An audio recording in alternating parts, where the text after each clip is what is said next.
प्रिय श्रद्धालुओं, जय श्री कृष्णा, जय श्री राम, जय श्री राधे राधे, जय श्री महाकाल। इस प्रवचन में आपको श्रवण कराएंगे देवी के अट्टहास से भयभीत होकर ताम्र का महिषासुर के पास आना, महिषासुर ने भगवती के पास पुनः बाष्कल और दुर्मुख को युद्ध हेतु भेजना, देवी द्वारा दोनों का वध कर देना। व्यास जी बोले, उस ताम्र की वह बातें सुनकर भगवती जगदम्बिका बेग के समान गंभीर वाणी में हंसते हुए कहने लगी, हे ताम्र, तुम अपने स्वामी महेश के पास जाओ और मरने को उद्यत मंदबुद्धि अति कामातुर तथा ज्ञान शून्य उस मूर्ख से कहो कि जिस प्रकार तुम्हारी माता महिषी घास खाने वाली, प्रौढ़ा, विशाल सींगों वाली, लंबी पूंछ वाली तथा महान उदर वाली है, वैसी मैं नहीं हूँ। मैंने देवराज इंद्र को, विष्णु को, न शिव को, न ब्रह्मा को और न अन्य किसी देवता को ही चाहती हूँ। अब तक मैंने सारे देवताओं की उपेक्षा कर दी, तब भला मैं एक पशु का उसके किस गुण से प्रसन्न होकर वर्णन करूँगी? इससे संसार में मेरी निंदा ही होगी। उससे कह देना, अब तुम उठकर युद्ध करो। तुम मूर्ख हो जो यह कहते हो कि हे भामिनी, मुझे पति रूप में स्वीकार कर लो। कहाँ मैं और कहाँ तुम, सिंह धारण करने वाले महेश? हम दोनों का यह कैसा संबंध है? अब शीघ्र बंधु बांधवों सहित पाताल लोक चले जाओ, वरना मैं तुम सबको मार डालूंगी। ऐसा कहकर देवी ने बड़े जोर से अद्भुत अट्टहास किया। वह गर्जना प्रलयकालीन भीषण ध्वनि के समान तथा दैत्यों को भयभीत करने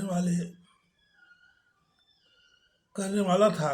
दैत्यों की पत्नियों के सुनकर गर्व गिर गए। फिर शब्द को सुनकर ताम्र के मन में भय व्याप्त हो गया और वह वहां से भागकर महिषासुर के पास जा पहुंचा।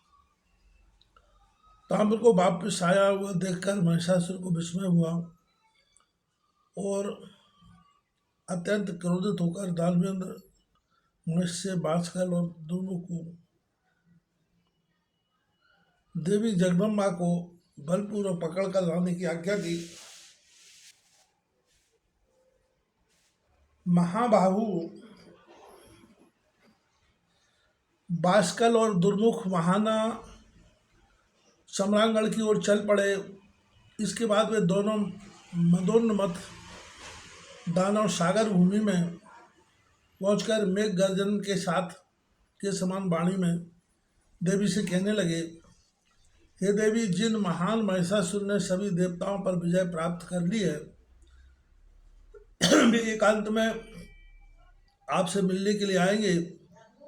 उन महिषासुर के प्रति प्रेम भाव रखकर उन्हें अपना पति बनाकर अद्भुत सांसारिक सुख प्राप्त करोगे। देवी ने उत्तर दिया, अरे दुष्ट, तुम क्या समझ रहे हो? यह कोई काम मोहित, बुद्धिहीन तथा मंत्रहीन, बलहीन नारी है। कुलीन स्त्रियां कुल चरित्र तथा गुण में समानता रखने वाले संपन्न पुरुष को ही स्वीकार करती है। ऐसी कौन देव रूपी नारी होगी जो कामातुर होकर पशु रूपधारी तथा पशुओं में भी महिष को अपना पति बनाना चाहेगी? देवी के ऐसा कहने पर क्रोध से तमतमाए नेत्रों वाले दोनों दैत्य पूरी शक्ति लगाकर देवी के ऊपर बाण बरसाने लगे। फिर तो बाष्कल और देवी में अत्यंत भयंकर युद्ध आरंभ हो गया। भगवती जगदम्बा भी देवताओं की कार्य सिद्धि के निमित्त अत्यंत मधुर नाद करती हुई उन दोनों दानवों पर बाण समूह बरसाने लगी। उन दोनों में से बाष्कल सम्रांगण में देवी के सामने आ गया। उस समय दुर्मुख केवल दर्शक बनकर देवी की ओर मुख करके खड़ा रहा। भगवती के पास एक अर्धचंद्राकार एक बाण था, जिससे उन्होंने बाष्कल के धनुष को छिन्न भिन्न कर दिया। तब वह दैत्य हाथ में गदा लेकर मांगने के लिए देवी पर टूट पड़ा। देवी क्रोध से उबल पड़ी, त्रिशूल से उसकी छाती पर प्रहार किया। चोट लगते हुए बांसकल जमीन पर गिर पड़ा और उसके द्वारा उसके प्राण पखेरु उड़ गए। बांसकल के मर जाने पर अत्यंत शक्तिशाली दुर्मुख सम्राटगणों में देवी के सामने उपस्थित हुआ। अब भगवती चंडिका और दुर्मुख दोनों में परस्पर घमासान लड़ाई हुई। देवी ने बड़ी फुर्ती के साथ उसके हाथ में स्थित धनुष को काट डाला और अपनी तीखी तलवार से किरीट सहित उसके मस्तिष्क को धड़ से अलग कर दिया। दुर्मुख के मर जाने पर प्रकाश में विद्यमान देवता भगवती की स्तुति करने लगे और जय जयकार करके उन पर पुष्प बरसाने लगे।